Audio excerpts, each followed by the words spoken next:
हरे कृष्णा। राधे राधे। आप सभी का स्वागत है मेरे YouTube चैनल श्री राधा माधव रसामृत में। आज की वीडियो का शीर्षक है हनुमान जी का कर्जा। तो आइए इस कहानी को शुरू करते हैं। राम जी जब लंका पर विजय प्राप्त करके अयोध्या लौटे तब उन्होंने विभीषण जी, जामवंत जी, अंगद जी, सुग्रीव जी सभी को अयोध्या से विदा कर दिया। सबको लगा कि हनुमान जी को प्रभु बाद में विदा करेंगे, लेकिन आश्चर्य की बात यह थी कि राम जी ने हनुमान जी को विदा ही नहीं किया। अब अयोध्या की प्रजा में चर्चा होने लगी। सब तो चले गए, पर हनुमान जी क्यों नहीं गए? दरबार में भी कानाफूसी शुरू हो गई कि अब हनुमान जी से कहे कौन। सबसे पहले माता सीता से कहा गया कि आप कहें, पर माता सीता बोली, मैं तो लंका में विकल पड़ी थी। मेरा एक एक दिन कल्प के समान बीत रहा था। वह तो हनुमान ही थे जो प्रभु की मुद्रिका लेकर आए और धैर्य बंधाया। उन्होंने कहा था, कछुक दिवस जन्नी धरु धीरा, कपिन सहित अहि रघुबीरा, निश्चर मारे तो हिले जहि, तिहु पुर नारा दादी जसु गहहि। इसलिए मैं तो अपने बेटे से नहीं कह सकती कि वे अयोध्या छोड़ दे। अब बारी लक्ष्मण जी की आई।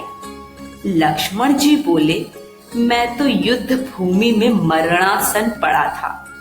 राम दल विलाप कर रहा था। प्रभु की पुकार सुनकर हनुमान जी ही दौड़े थे।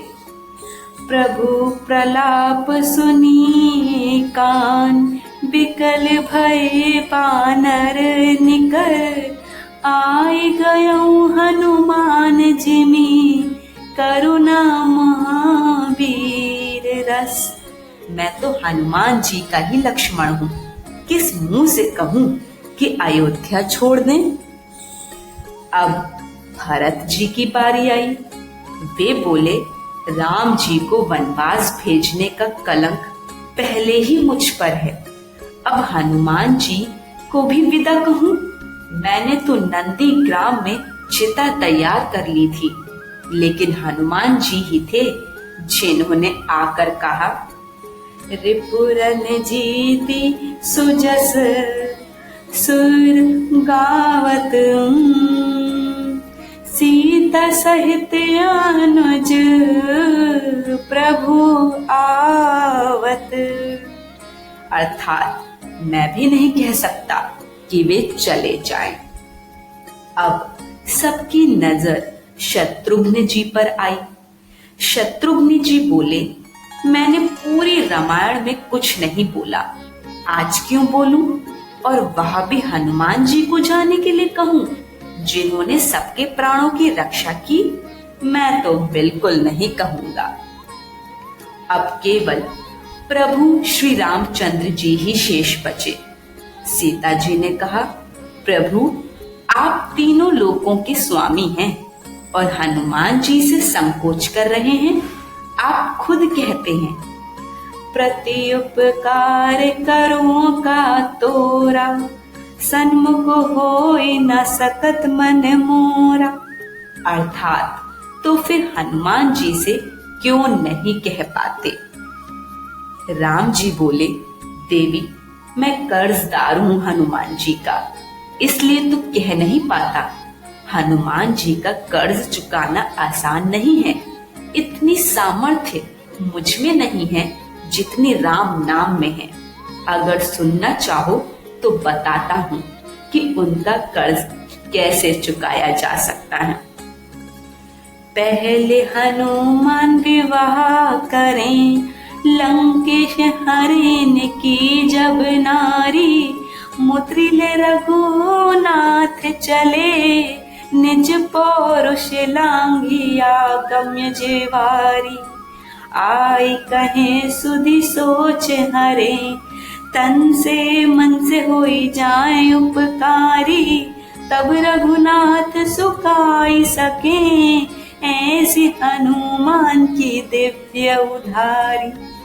इसलिए मैंने तभी कह दिया था, सुनु सुत तो ही उरिन मैं नाही।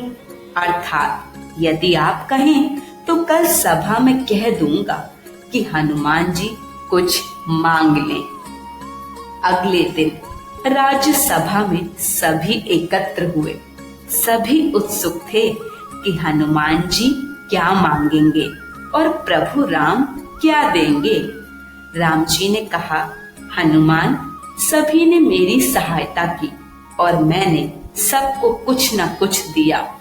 विभीषण और सुग्रीव को क्रमशः लंका और किष्किंधा का राज्य मिला। अंगद को युवराज पद मिला। अब तुम बताओ, तुम क्या चाहते हो? हनुमान जी बोले, प्रभु, आपने सबको एक एक पद दिया है और आप स्वयं कहते हैं, मैं मम प्रिय लक्ष्मण ते दूना। अर्थात तो फिर अगर मैं 2 पद मांग लूं तो? सब सोचने लगे, बात तो सही है। राम जी ने कहा, मांग लो। सब बहुत प्रसन्न हुए कि आज हनुमान जी का कर्ज चुक जाएगा। हनुमान जी ने कहा, प्रभु, आप सबको जो पद दे रहे हैं उनमें राजमद आ सकता है। मैं ऐसा कोई पद नहीं चाहता जिसमें अहंकार की संभावना हो। राम जी ने पूछा, तो फिर कौन सा पद चाहिए? हनुमान जी ने राम जी के चरण पकड़ लिए और कहा, प्रभु, मुझे तो बस यही 2 पद चाहिए, आपके चरण। हनुमत सम नहीं कोई बड़ भागी, नहीं कोई राम चरण अनुरागी। जानकी जी की ओर मुस्कुराते हुए राम जी बोले, लो, उत्तर गया हनुमान जी का कर्जा। फिर राम जी ने सभा की ओर देखा और भरत जी से कहा, हे भरत भैया, कपि से उऋण हम नाही। अर्थात हम चारों भाई चाहे जितनी बार जन्म ले, हनुमान जी से उऋण नहीं हो सकते। आज की वीडियो यही समाप्त होती है। वीडियो पसंद आई हो तो कमेंट बॉक्स में हमें अपना फीडबैक जरूर दीजिए। वीडियो को लाइक शेयर करें और चैनल को सब्सक्राइब करें। सभी को हरे कृष्ण, राधे राधे।